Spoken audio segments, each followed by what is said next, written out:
बायजूस नाम तो सुना ही होगा। ये इंडिया की पहली एडटेक कंपनी है जो यूनिकॉर्न बनी। इस कंपनी ने पढ़ाई के लिए ना सिर्फ एक ऐप बनाई बल्कि एक बड़ा बिजनेस भी किया। कंपनी ने बड़े मेगा स्टार जैसे Shahrukh Khan, footballer Lionel Messi जैसे स्टार्स को ब्रांड एम्बेसडर बनाया। इंडियन क्रिकेट टीम की स्पॉन्सर भी रही। लेकिन उसके बावजूद आज ये कंपनी जो $22 बिलियन के शिखर पे थी, आज वो सिर्फ $1 बिलियन पे आके रुक गई है। आखिर ऐसी क्या गलतियां हैं जो बायजूस से हुई जिसकी वजह से जो आज कंपनी है वो एक बुरे दौर से गुजर रही है? क्या बायजूस फेल हो गया? ऐसे ही बहुत सारे क्वेश्चंस के लिए आगे वीडियो में जुड़े रहिए। आइए जानते हैं इस कंपनी के अर्थ से लेके फर्श तक की कहानी को। जो इस कंपनी के सीईओ हैं उनका नाम है बायजू रविंद्रन। ये केरल में बॉर्न हुए थे। इनके माता पिता दोनों ही टीचर थे और ये भी उसी स्कूल में ही जाया करते थे जहाँ पे इनके पेरेंट्स टीचर थे। तो जाहिर सी बात है इनके घर का माहौल पढ़ाई वाला था, तो ये भी काफी अच्छे थे पढ़ाई में। इन्होंने बीटेक किया। बीटेक करने के बाद में एक एमएनसी में एज अ सर्विस इंजीनियर काम किया। 2003 की बात है कि इन्होंने कैट के एग्जाम के लिए अपने दोस्तों की हेल्प की और लेकिन उसी समय वो एग्जाम इन्होंने भी दिया और आश्चर्य की बात यह है कि वो एग्जाम इन्होंने भी क्लियर कर लिया, वो भी 100% के साथ में। 2007 में इन्होंने कोचिंग क्लासेस खोली और उसके बाद में 2009 में इन्होंने कैट जैसे और एग्जाम्स के लिए वीडियो बेस्ड कोचिंग खोली। 2011 में बायजू ने थिंक एंड लर्न नाम से अपनी कंपनी की शुरुआत की। अब 2011 में कंपनी खोलने के बाद में इन्होंने $9 मिलियन की फंडिंग रिसीव की आर्यन कैपिटल से। अब मानो बायजूस जो है वो धीरे धीरे स्टेप बाय स्टेप चढ़ने लगा था। साल आता है 2015, इसमें बायजू ने बायजूस लर्निंग ऐप की शुरुआत की और 2017 में सुपरस्टार शाहरुख खान को as a brand ambassador sign कर लिया।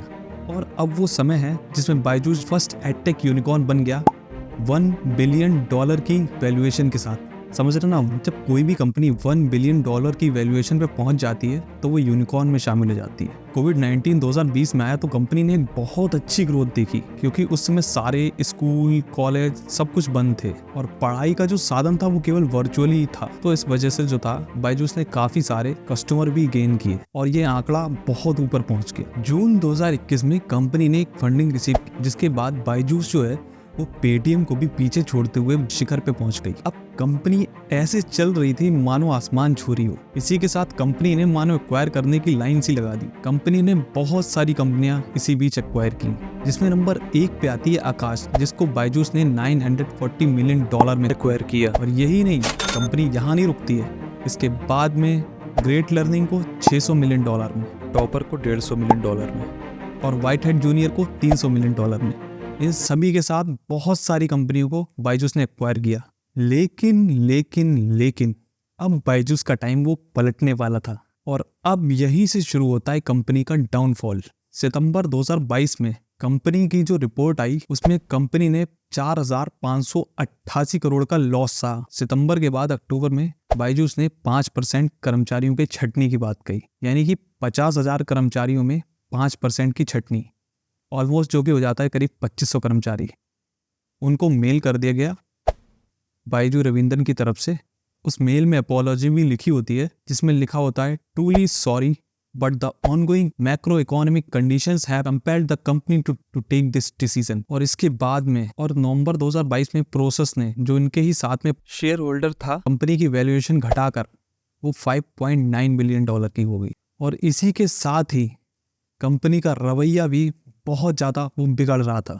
आखिर वो कौन से रीजन है जिनकी वजह से कंपनी का डाउनफॉल आया? चलिए उन्हीं को जानते हैं। पढ़ाई के बिजनेस को सही बनाने के चक्कर में कंपनी ने मानो एक्वायर करने की लाइन सी लगा दी, जिससे पढ़ाई कम रह गई और बिजनेस की होड़ सी लग गई। और इसी क्रम में कंपनी ने एक नहीं कई सारी जो कंपनियां थी उनको एक्वायर किया और इसी वजह से जो है वो एक्विजिशन पे ज्यादा ध्यान दिया गया। दूसरा जो रीजन है वो ये है मिससेलिंग द प्रोडक्ट टू कंज्यूमर। इसी से जो जन्म होता है वो अगली दिक्कत का, जिसने कंपनी पर काफी ज्यादा इम्पैक्ट डाला। इनके जो सेल्स पर्सन थे वो जबरदस्ती लोगों को कोर्स बेचते थे, इसके लिए चाहे उन्हें धमकाना पड़े या लोन कराना पड़े गलत तरीके से, जिससे कुछ समय बाद ही इनके जो गलत तरीके से जो ये कोर्स बेच रहे थे उसका राज खुल गया। और यही नहीं, कई केसेस में तो ये तक होता था कि इनके सेल्स पर्सन पेरेंट्स को बोलते थे कि जैसे आप गरीब हो वैसे ही आपका बच्चा भी गरीब रह जाएगा अगर आपने ये कोर्स नहीं लिया तो। मतलब इतने गलत तरीके से जो थे वो कोर्स बेचे जा रहे थे, जिसके बाद ही पेरेंट्स में आक्रोश बढ़ा और वो कंप्लेंट करने लगे धीरे धीरे। जिसके बाद ही बायजू रविंद्रन को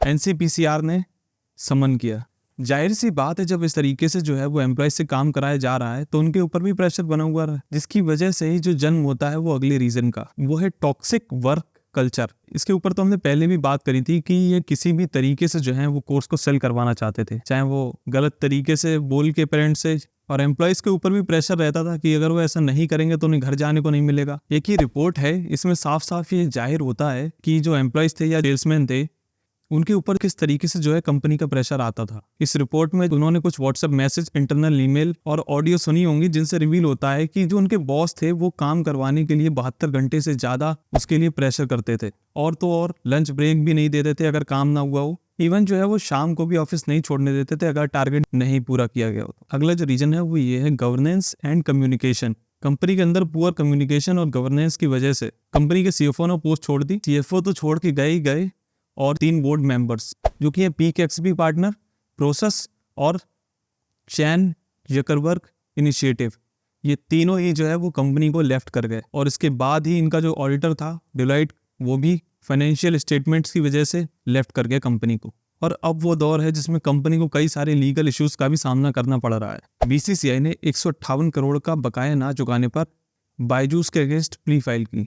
और तो और अब कंपनी के एम्प्लॉयज़ को तनख्वाह देने के लिए बाइजू रविंदर ने अपना जो घर है उसको गिरवी रखने का फैसला किया, $12 मिलियन, जो कि अप्रॉक्स 100 करोड़ होता है। और अब 2024 में कंपनी की जो वैल्यूएशन है वो $22 बिलियन की जो थी उससे सिर्फ और सिर्फ $1 बिलियन रह गई है। इससे पहले जो कंपनी की वैल्यूएशन थी वो $3 बिलियन थी। अब जो है कंपनी वो $1 बिलियन पे आगे समिट गई है। तो ये था बायजूस का अभी तक का सफ़र। आगे देखते हैं अब क्या होता है। ये कंपनी दोबारा से वैसे ही दौड़ने लगेगी जैसे पहले दौड़ रही थी। खैर ये समय के साथ पता लगेगा आगे। तो अभी के लिए बस इतना ही, और जाते जाते मैं आपसे कहना चाहूँगा कि जाते जाते वीडियो को लाइक करें और चैनल सब्सक्राइब करें और ज़्यादा से ज़्यादा लोगों तक शेयर करें। मिलते हैं फिर नेक्स्ट वीडियो में।